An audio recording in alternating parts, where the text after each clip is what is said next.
Достар, сіздермен болған тағы Сәлем достар. Короче, бұл екінші бөлім өткен кезде біз екінші бөлім шығады деп айтайын деп жатқан кезімде анан қазір азан өткен бір күннен кейін Біз алдын екінші этажға обзор деген видео түсірген едік қой. Сол кезде Алихан қорқынышты видеодан Ерасыл бұдына түсіп ұйықтап қалды деп еді ғой. Ерасыл бізден кек алып есікті құлттап қойды сыртынан. Иә. Енді біз ашылмай жатырмық. Міне, ашылып тұр, бірақ ашылмай жатырмық.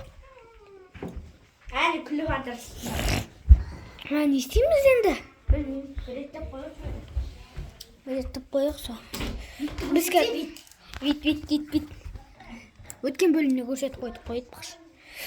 Кеттік міне. Достар, біз кішкене уже 3 минуттан кейін видеоны аяқтаймыз. Сосын Біз 3 минуттан кейін видеоны аяқтаймыз. Короче, достар, сіздерге айта кетеріміз. мен жинай берейін. Мен шошқаным бар. Аннесін жинайыз, шошқаным бар. Короче, ана аяқта біз түнде қорықтық. Почти бір күн өтті. Қорықтық. Түнімен мына үйдеген